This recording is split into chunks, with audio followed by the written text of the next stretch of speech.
अस्सलाम वालेकुम, सत श्री अकाल। मैं इस वे मौजूद हाँ गुरुद्वारा ननकाना साहब जन्म स्थान के अंदर। असी एक दरख्त के थले बैठे हाँ जिसनों शहीदी जंड कहा जाता है। ये गुरुद्वारा के अंदर आता है। इस शहीदी जंड के विच जदों भी दुनिया जहान तो किते सिख आता है तो खास इत्थे आके वो अरदास करता है, कुछ लोगों को याद करता है। सरदार लक्ष्मण सिंह हर बंदा उसनूं जानदा है, सिੱਖੀ ਦੇ ਨਾਲ जुड़िया शख्स। 1921 ਦੇ ਵਿੱਚ ਜਿਹੜਾ ਇੱਥੇ ਇੱਕ ਸਾਕਾ ਇੰਸੀਡੈਂਟ ਹੁੰਦਾ ਹੈ, ਉਹ ਸਰਦਾਰ ਲਕਸ਼ਮਣ ਸਿੰਘ ਔਰ ਉਹਨਾਂ ਦੇ ਸਾਥੀਆਂ ਨੇ ਕੁਰਬਾਨੀਆਂ ਦਿੱਤੀਆਂ ਸੀ, ਜਿਨ੍ਹਾਂ ਦਾ ਕਰਕੇ ਗੁਰਦੁਆਰਾ ਜਨਮ ਸਥਾਨ ਹਿੰਦੂ ਮੰਨਤਾਂ ਜਿਹੜੇ ਕਿ ਗੋਰੇ ਦੇ ਹੀ ਲੋਕ ਸਨ ਉਹਨਾਂ ਤੋਂ ਆਜ਼ਾਦ ਹੁੰਦਾ ਹੈ। ਅੱਜ ਸਾਡੀ ਖੁਸ਼ਕਿਸਮਤੀ ਹੈ ਕਿ ਅਸੀਂ ਇੱਥੇ ਬੈਠੇ ਹਾਂ ਤੇ ਸਰਦਾਰ ਲਕਸ਼ਮਣ ਸਿੰਘ ਦੀ ਹੀ ਫੈਮਿਲੀ ਸਾਡੇ ਨਾਲ ਬੈਠੀ ਹੈ। ਇਹ ਕੌਣ ਹਨ, ਕਿਵੇਂ ਉਹਨਾਂ ਦਾ ਲਿੰਕ ਬਣਦਾ ਹੈ, ਇਹਨਾਂ ਤੋਂ ਅਸੀਂ ਜਾਣਦੇ ਹਾਂ। ਸਤਿ ਸ਼੍ਰੀ ਅਕਾਲ ਭਾਜੀ। ਸਤਿ ਸ਼੍ਰੀ ਅਕਾਲ ਜੀ। ਤੁਸੀਂ ਦੱਸੋ ਕਿ ਜਿੱਥੇ ਸ਼ਹੀਦੀ ਜੰਡ ਦੇ ਥੱਲੇ ਬੈਠੇ ਆ, ਇਹਦੀ ਜੁੜਤ ਸਰਦਾਰ ਲਕਸ਼ਮਣ ਸਿੰਘ ਦੇ ਨਾਲ ਬਣਦੀ ਹੈ। ਸਰਦਾਰ ਲਕਸ਼ਮਣ ਸਿੰਘ ਦੇ ਨਾਲ ਤੁਹਾਡੀ ਰਿਸ਼ਤੇਦਾਰੀ ਕੀ ਬਣਦੀ? ਸ਼ਹੀਦ ਲక్ష్మణ ਸਿੰਘ ਧਾਰੋਵਾਲੀ ਜੋ ਚੱਕ ਨੰਬਰ 33 ਜ਼ਿਲ੍ਹਾ ਸ਼ੇਖੂਪੁਰ ਦੇ ਵਿੱਚ ਪਹਿਲਾਂ ਸ਼ੇਖੂਪੁਰ ਪੈਂਦਾ ਸੀ, ਅੱਜ ਕੱਲ੍ਹ ਨਨਕਾਣਾ ਸਾਹਿਬ ਜ਼ਿਲ੍ਹਾ ਹੈ। ਇੱਥੇ ਉਹ 4 ਭਰਾ ਤੇ ਇੱਕ ਭੈਣ, ਪੂਰਾ ਪਰਿਵਾਰ ਰਹਿੰਦਾ ਸੀਗਾ। ਮੇਹਰ ਸਿੰਘ ਦੀ ਔਲਾਦ, ਜਿਨ੍ਹਾਂ ਦੇ 4 ਭਰਾ ਸੀਗੇ। ਸਭ ਤੋਂ ਛੋਟਾ ਭਾਈ ਲక్ష్మణ ਸਿੰਘ ਸੀਗਾ। ਇਹ ਜਦੋਂ 1921 ਦਾ ਸਾਕਾ ਵਾਪਰਿਆ ਤੇ ਉਹ ਇਸ ਨਨਕਾਣਾ ਸਾਹਿਬ ਵਿਖੇ ਸ਼ਹੀਦੀ ਪ੍ਰਾਪਤ ਕੀਤੀ ਮਹੰਤਾਂ ਤੋਂ ਗੁਰੂ ਘਰ ਨੂੰ ਆਜ਼ਾਦ ਕਰਾਉਣ ਵਾਸਤੇ। ਉਸ ਤੋਂ ਬਾਅਦ ਸਮਾਂ ਬਣਿਆ ਜਿਸ ਤਰ੍ਹਾਂ ਦੇਸ਼ ਦੀ ਵੰਡ ਹੋਈ 1947 ਤੋਂ ਬਾਅਦ ਉਹਨਾਂ ਦੀ ਧਰਮ ਪਤਨੀ ਮਾਤਾ ਇੰਦਰ ਕੌਰ, ਵੱਡੇ ਭਰਾਤਾ ਉਹਨਾਂ ਦੇ ਸਰਦਾਰ ਊਧਮ ਸਿੰਘ, ਉਸ ਤੋਂ ਛੋਟੇ ਸਨ ਹਾਕਮ ਸਿੰਘ, ਉਸ ਤੋਂ ਛੋਟੇ ਸਨ ਮੂਲਾ ਸਿੰਘ ਤੇ ਭਾਈ ਲక్ష్మణ ਸਿੰਘ ਸਾਰਿਆਂ ਤੋਂ ਛੋਟੇ, ਤੇ ਇੱਕ ਭੈਣ ਸੀ ਲక్ష్మణ ਕੌਰ ਇਹਨਾਂ ਦੀ। ਇਹ ਸੰਪੂਰਨ ਪਰਿਵਾਰ ਜਦੋਂ ਦੇਸ਼ ਦੀ ਵੰਡ ਹੋ ਗਈ ਤੇ ਸਾਰਾ ਹਿੰਦੁਸਤਾਨ ਦੇ ਵਿੱਚ ਪਿੰਡ ਗੋਦਰਪੁਰ ਵਸਦਾ ਹੈ, ਜਿੱਥੇ ਇਹਨਾਂ ਨੂੰ ਉਹ ਪੰਜਾਬ ਦੇ ਅੰਦਰ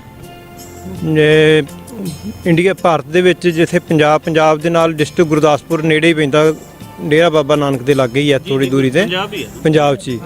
ਉੱਥੇ ਪਿੰਡ ਗੋਦਰਪੁਰ ਆ, ਜਿੱਥੇ ਜਿਹੜੀ ਜ਼ਮੀਨ ਜਿਹੜੀ ਸੀ ਮਾਤਾ ਇੰਦਰ ਕੌਰ ਨੂੰ ਉਹ 'ਤੇ ਸਮੇਤ ਪਰਿਵਾਰ ਨੂੰ ਅਲਾਟ ਹੋਈ ਤੇ ਸਾਰਾ ਪਰਿਵਾਰ ਉੱਥੇ ਜਾ ਵਸਿਆ।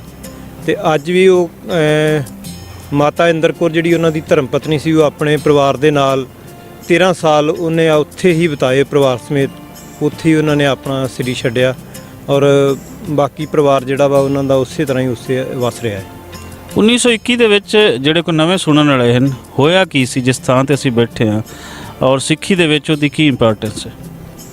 ਦੇਖੋ, ਜਿਹੜਾ ਮਹੰਤਾਂ ਦੀ ਜਦੋਂ ਸਿੱਖ ਬਹੁਤ ਘੱਟ ਗਿਣਤੀ ਦੇ ਵਿੱਚ ਰਹਿ ਗਏ ਸੀ, ਜਦੋਂ ਹਾਲਾਤ ਇਸ ਤਰ੍ਹਾਂ ਦੇ ਬਣੇ ਕਿ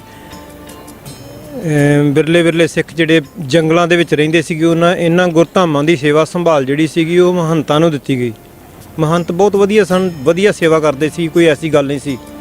ਪਰ ਜਦੋਂ ਕੁਝ ਦੌਰ ਐਸਾ ਆਇਆ ਜਦੋਂ ਮਹੰਤਾਂ ਨੇ ਇੱਥੋਂ ਦੀ ਆਮਦਨ ਦਾ ਕਰਕੇ, ਇੱਥੋਂ ਦੀ ਜਿਹੜੀ ਜ਼ਮੀਨ ਜਾਇਦਾਦ ਪ੍ਰਾਪਰਟੀ ਕਰਕੇ ਉਹ ਇੱਥੇ ਗਲਤ ਵਿਹਾਰ ਕਰਨਾ ਸ਼ੁਰੂ ਕਰ ਦਿੱਤਾ, ਜਿਹਦੇ ਵਿੱਚ ਉਹਨਾਂ ਨੇ ਇਸ ਗੁਰਧਾਮ ਪਵਿੱਤਰ ਜਿੱਥੇ ਨਾਨਕ ਨਾਮ ਲੇਵਾ ਸੰਗਤਾਂ ਜਿਹੜੀਆਂ ਨੇ ਉਹ ਸਿਰ ਝੁਕਾਉਂਦੀਆਂ ਨੇ, ਗੁਰੂ ਨਾਨਕ ਸਾਹਿਬ ਦਾ ਜਨਮ ਸਥਾਨ ਮਹੰਤ ਨਰੈਣ ਦਾਸ ਦੇ ਕੋਲ ਸੀ, ਉਹਨੇ ਇਸ ਸਥਾਨ ਦੇ ਉੱਤੇ ਬੜਾ ਕੁਕਰਮ ਕਰਨਾ ਸ਼ੁਰੂ ਕਰ ਦਿੱਤਾ। ਸ਼ਰਾਬਾਂ ਪੀਣੀਆਂ, ਮੁਜਰੇ ਲਾਉਣੇ, ਔਰ ਬਹੁਤ ਗਲਤ ਕਾਰਜ ਕਰਨ ਲੱਗ ਪਿਆ। ਜਦੋਂ ਫਿਰ ਭਾਈ ਲక్ష్మణ ਸਿੰਘ ਤੇ ਉਹਨਾਂ ਦੇ ਹੋਰ ਸਾਥੀ ਸਿੰਘਾਂ ਨੇ ਇਹ ਮਤਾ ਪਕਾ ਕੇ ਇਹਨੂੰ ਆਜ਼ਾਦ ਕਰਾਉਣ ਵਾਸਤੇ ਇੱਕ ਪ੍ਰਣ ਕੀਤਾ ਤੇ ਉਹਨਾਂ ਮਹੰਤਾਂ ਕੋਲੋਂ ਇਸ ਸਥਾਨ ਨੂੰ ਆਜ਼ਾਦ ਕਰਵਾਇਆ, ਕਿਉਂਕਿ ਉਹ ਜਿਹੜਾ ਮਹੰਤ ਨਰੈਣੂ ਸੀ ਉਹ ਗਲਤ ਰਸਤੇ ਚੱਲ ਪਿਆ ਸੀਗਾ।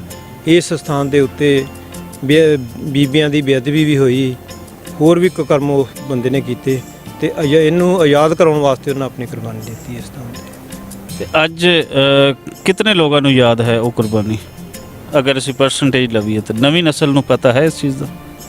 ਦੇਖੋ ਜੀ, ਨਵੀਂ ਨਸਲ ਨੂੰ ਤੇ ਅੱਜ ਸਮਾਂ ਇਸ ਤਰ੍ਹਾਂ ਦਾ ਆ ਗਿਆ, ਜਿਹੜੀ ਨਵੀਂ ਨਸਲ ਆ ਉਹ ਜੰਡ ਮਿਰਜ਼ੇ ਵਾਲੇ ਨੂੰ ਜ਼ਰੂਰ ਜਾਣਦੇ ਨੇ, ਪਰ ਜਿਸ ਜੰਡ ਦੇ ਨਾਲ ਭਾਈ ਲక్ష్మణ ਸਿੰਘ ਨੂੰ ਪੁੱਠਾ ਬੰਨ੍ਹ ਕੇ ਸਾੜਿਆ ਗਿਆ ਉਹਨੂੰ ਬਹੁਤ ਘੱਟ ਲੋਕ ਜਾਣਦੇ। ਜਿਹੜੀ ਸਾਡੀ ਆਉਣ ਵਾਲੀ ਨੌਜਵਾਨ ਪੀੜ੍ਹੀ ਆ, ਅਸੀਂ ਤੇ ਨੌਜਵਾਨ ਪੀੜ੍ਹੀ ਨੂੰ ਇਹੋ ਹੀ ਬੇਨਤੀ ਕਰਾਂਗੇ ਕਿ ਜਿੰਨਾ ਚਿਰ ਅਸੀਂ ਆਪਣੇ ਪੁਰਖਿਆਂ ਨੂੰ ਯਾਦ ਨਹੀਂ ਰੱਖਦੇ ਤੇ ਉਹ ਕੌਮ ਜਿਹੜੀ ਆ ਉਹ ਪਿਛਾਂਹ ਚਲੇ ਜਾਂਦੀ ਹੈ, ਉਹ ਭੁੱਲ ਜਾਂਦੀ ਹੈ ਆਪਣਾ ਸਾਰਾ ਕੁਝ ਵਿਰਸਾ।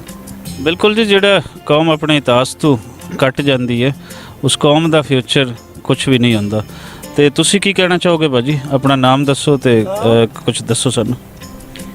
ਮੇਰਾ ਨਾਮ ਜੀ ਮਸਵਿੰਦਰ ਸਿੰਘ ਹੈ। ਮੈਂ ਉਹਨਾਂ ਦੇ ਸਭ ਤੋਂ ਵੱਡੇ ਭਰਾਤਾ ਭਾਈ ਉਦਮ ਸਿੰਘ ਜੀ ਹੁਣਾਂ ਦਾ ਪੜਪੋਤਾ ਵਾਂ। ਇਹ ਵੀਰ ਜੀ ਮੇਰੇ ਗੁਰਵਿੰਦਰ ਸਿੰਘ ਜਿਹੜੇ ਇਹ ਸਰਦਾਰ ਹਾਕਮ ਸਿੰਘ ਹੁਣਾਂ ਦੇ ਪੜਪੋਤੇ ਆ, ਤੇ ਇੱਕ ਸਾਡੇ ਨਾਲ ਉਹਨਾਂ ਦੇ ਪੋਤਰੇ ਜਿਹੜੇ ਆ ਇਹਨਾਂ ਦੇ ਫਾਦਰ ਸਾਹਿਬ ਤੇ ਸਰਦਾਰ ਤਲਾਬ ਸਿੰਘ ਹੁਣੀ ਉਹ ਵੀ ਆਏ ਆ ਜੀ।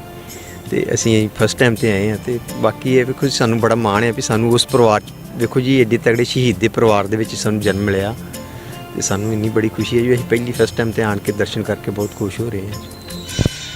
ਸਾਨੂੰ ਵੀ ਤੁਹਾਡੇ ਨਾਲ ਮਿਲ ਕੇ ਬੜੀ ਖੁਸ਼ੀ ਹੋਈ ਜੀ, ਕਿਉਂਕਿ ਪੰਜਾਬੀ ਇਤਿਹਾਸ ਉਹਦੇ ਵਿੱਚ ਤੁਹਾਡੇ ਖਾਨਦਾਨ ਦਾ ਨਾਮ ਹਮੇਸ਼ਾ ਯਾਦ ਰੱਖਿਆ ਜਾਵੇਗਾ। ਤੇ ਤੁਸੀਂ ਇੱਥੇ ਗਲਬਨ ਪਹਿਲੀ ਦਫਾ ਆਏ ਹੋ? ਹਾਂਜੀ, ਪਹਿਲੀ ਦਫਾ ਆਏ ਜੀ। ਤੁਹਾਡੇ ਖਾਨਦਾਨ ਦੇ ਬਾਕੀ ਲੋਕ ਕਿੱਥੇ ਕਿੱਥੇ ਬੈਠੇ ਹਨ?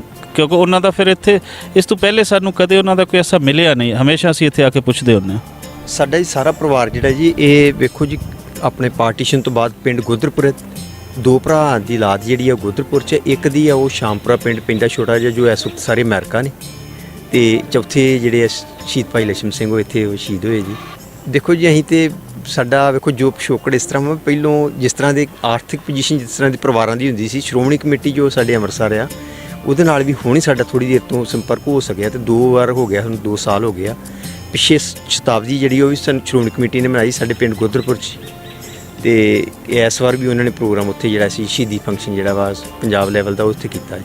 ਤੇ ਸਾਨੂੰ ਇਹ ਵੇਖੋ ਫਸਟ ਟਾਈਮ ਆਸਤੇ ਆਸਤੇ ਅਸੀਂ ਜਿਹੜਾ ਉਹ ਵੇਖੋ ਵੀ ਲਿੰਕ ਜਿਸ ਤਰ੍ਹਾਂ ਹੁਣ ਐਰਕੇ ਨਨਕਾਣਾ ਸਾਹਿਬ ਨਾਲ ਪਿੱਛੇ ਸ਼੍ਰੋਮਣੀ ਕਮੇਟੀ ਨੇ ਕੀਤਾ ਸੀ, ਇਸ ਵਾਰ ਅਸੀਂ ਸਿੱਖ ਗੁਰਦੁਆਰਾ ਪ੍ਰਬੰਧਕ ਕਮੇਟੀ ਪਾਕਿਸਤਾਨ ਦੇ ਨਾਲ ਵੀ ਸਾਡਾ ਅਸੀਂ ਸੰਪਰਕ ਇਸੇ ਕਰਕੇ ਕਰਨਾ ਚਾਹੁੰਦੇ ਹਾਂ ਵੀ ਚਲੋ ਸਾਡੇ ਪਰਿਵਾਰ ਦਾ ਸ਼ਹੀਦ ਹੈ, ਤੇ ਚਲੋ ਸਾਰੀ ਕੌਮ ਦਾ ਸ਼ਹੀਦ ਆ, ਚਲੋ ਸਾਨੂੰ ਤੇ ਇਹ ਵੀ ਇਸ ਮਾਣ ਹੈ ਵੀ ਸਾਡੇ ਪਰਿਵਾਰ 'ਚੋਂ ਆ। ਤੇ ਇਸ ਕਰਕੇ ਬੜੀ ਖੁਸ਼ੀ ਵਾਲੀ ਗੱਲ ਹੈ ਜੀ। ਵੇਖੋ ਅਸੀਂ ਚਲੋ ਇੱਥੇ ਦਰਸ਼ਨ ਦਿਦਾਰੇ ਕਰਨ ਵਾਸਤੇ ਇਸੇ ਕਰਕੇ ਆਏ ਹਾਂ ਵੀ ਸਾਡੇ ਪਰਿਵਾਰ 'ਚ ਹੋਣ ਕਰਕੇ ਸਾਨੂੰ ਬੜਾ ਮਾਣ ਹੈ ਜੀ। ਸ਼ਹੀਦ ਕੌਮ ਦਾ ਸਰਮਾਇਆ ਹੁੰਦੇ ਆ ਜੀ। ਸ਼ਹੀਦ ਤੇ ਜਿਹੜੇ ਆ ਉਹ ਸਾਰੀ ਕੌਮ ਦੇ ਸ਼ਹੀਦ ਹੁੰਦੇ ਨੇ, ਪਰ ਚਲੋ ਫਿਰ ਵੀ ਸਾਨੂੰ ਇਸ ਗੱਲ ਦਾ ਮਾਣ ਆ ਕਿ ਸਾਡੇ ਉਹ ਵੱਡੇ ਵਡੇਰੇ ਸਨ ਤੇ ਜਿਨ੍ਹਾਂ ਨੇ ਏਡੀ ਵੱਡੀ ਕੁਰਬਾਨੀ ਦੇ ਕੇ ਇਸ ਗੁਰੂ ਨਾਨਕ ਸਾਹਿਬ ਦੇ ਘਰ ਨੂੰ ਆਜ਼ਾਦ ਕਰਵਾਇਆ। ਅਤੇ ਬੜੇ ਜਦੋਂ ਇਹਦਾ ਇਤਿਹਾਸ ਪੜ੍ਹੀਦਾ, ਜਦੋਂ ਗੱਲ ਛੋਟੇ ਦਰਬਾਰਾ ਸਿੰਘ ਦੀ ਚੱਲਦੀ ਹੈ ਤੇ ਉਦੋਂ ਸਾਹਿਬਜ਼ਾਦੇ ਯਾਦ ਆਉਂਦੇ ਨੇ ਕਿ ਇਹ ਕੌਮ ਦੇ ਵਿੱਚੋਂ ਕਦੀ ਵੀ ਇਹ ਜਿਹੜੀ ਚੀਜ਼ ਹੈ ਨਾ ਕਦੀ ਵੀ ਨਹੀਂ ਖਤਮ ਹੋ ਸਕਦੀ। ਹਮੇਸ਼ਾ ਇਹ ਸਪਿਰਿਟ ਜਿਹੜੀ ਉਹ ਇਸੇ ਤਰ੍ਹਾਂ ਚੱਲਦੀ ਰਹੂਗੀ। ਜਿਸ ਤਰ੍ਹਾਂ ਇਹ ਇੱਥੇ ਕੁਰਬਾਨੀ ਕੀਤੀ, ਸਾਡੇ ਪਰਿਵਾਰ 'ਚੋਂ 84 ਦਾ ਸਾਕਾ ਵਾਪਰਿਆ, ਉਹਦੇ ਵਿੱਚ ਵੀ ਕੁਰਬਾਨੀ ਕੀਤੀ ਹੈ, ਉਹਦੇ ਵਿੱਚ ਵੀ ਸਿੰਘ ਸ਼ਹੀਦ ਹੋਏ ਨੇ। ਪਰ ਇਸ ਭਾਈ ਲਛਮਣ ਸਿੰਘ ਨੂੰ ਉਸ ਸਿੱਖ ਅਜਾਇਬ ਘਰ ਦੇ ਵਿੱਚ ਵੀ ਤਸਵੀਰ ਲਵਾਉਣ ਵਾਸਤੇ ਸਾਨੂੰ ਆ ਜਦੋਂ 100 ਸਾਲਾ ਮਨਾਇਆ ਉਦੋਂ ਉਹਨਾਂ ਦੀ ਉੱਥੇ ਤਸਵੀਰ ਲੱਗੀ ਹੈ ਅਜਾਇਬ ਘਰ ਦੇ ਵਿੱਚ। ਬੜੀ ਵੱਡੀ ਗੱਲ ਹੈ ਜੀ, ਔਰ ਹਮੇਸ਼ਾ ਐਸੇ ਲੋਕਾਂ ਨੂੰ ਯਾਦ ਰੱਖਿਆ ਜਾਣਾ ਚਾਹੀਦਾ ਹੈ। ਔਰ ਅਸੀਂ ਪੂਰੀ ਆਸ ਕਰਦੇ ਹਾਂ ਕਿ ਪੰਜਾਬੀ ਉਹਨਾਂ ਨੂੰ ਕਦੀ ਨਹੀਂ ਭੁੱਲਣ।